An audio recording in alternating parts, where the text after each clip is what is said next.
Mun päivät kuluu silleen, että aamulla kun mä herään, niin mä menen uimaan. Oli kesä tai talvi, niin mä pulahdan tosta veteen ja uin.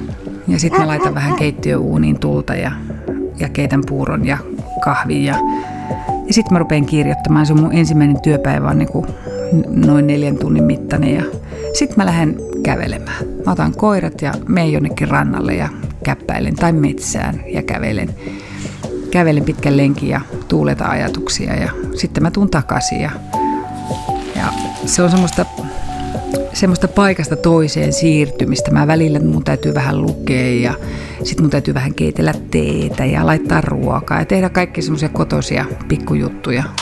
Että mä en käytä koskaan tietokoneen ääressä niin kuin aikaa muuta kuin se, mikä on pakko. No mun mies oli purjehtinut ikänsä ja ensiksi me purjehdittiin.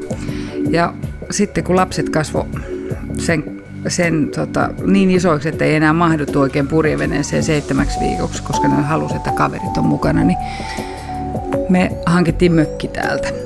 Meillä oli mökkisaari tuolla ihan ulkona. Se oli semmoinen paikka, missä ei olisi voinut missään tapauksessa asua talven yli. Joten me sanottiin taksivenekuskille, että jos Pääsaarelta joskus myydään talo, niin me ostetaan se. No ehkä semmoinen kuvitelma saaristosta on semmoinen, että aurinko paistaa ja valkoiset verhot hulmuaa tuulessa, kevyessä tuulessa. Mutta tosiasia on se, että vettä voi tulla niin kuin vaakana ja sitä voi tulla viikkokausia ja piha voi olla mutavelliä. Mutta kirjailijalle se on ne sadepäivät just parhaat, koska kaikkein suuri ongelma täällä asumisessa minun kannalta ja mun työn kannalta on ollut se, että mä en tiennyt silloin muuttaessani tänne, että kuinka paljon mä haluaisin olla ulkona. Mua ei yhtään huvittaisi istua tietokoneen ääressä. Mä haluaisin olla päivät pitkät tuolla pihan kukkapenkkiä kuopsuttamassa tai laiturilla istuskelemassa tai sieniä keräämässä tai käppäilemässä rannoilla. Et mä oikein odotan, että tulee syksy ja kurjat kelit, että sit mä lopultakin voin sanoa itselleni, no niin, nyt on aika kirjoittaa.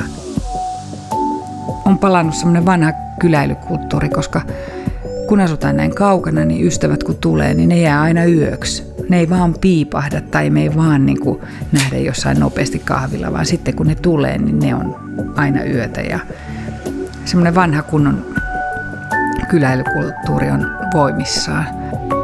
Ensimmäinen syksy, kun me oltiin muutettu tänne, niin me mentiin meidän nuorimman pojan kanssa tuonne laivarantaan polkupyörällä ja katsomaan sitä, kun kesävieraat lähti. Ja sitten me oltiin aivan riemuissamme siitä, että jees, nyt ne lähtee ja me saadaan jäädä. Se oli tosi iso juttu. Ja se tuntui semmoiselta, että kun oli ollut aina hirveän haikeeta lähteä kesämökiltä, niin sitten silloin eka syksynä niin tuntui ihan mielettömän juhlalliselta, että no niin, nyt tämä koko talvi on meidän. Mulle maisema on aina ollut hirmu tärkeä asia kirjoittamisessa ja niinpä se, että me asutaan saaristossa, niin niinpä sekin on vaikuttanut kirjoihini. Mä oon kirjoittanut 7 kirjaa, jotka tapahtuu täällä ja tässä ympäristössä.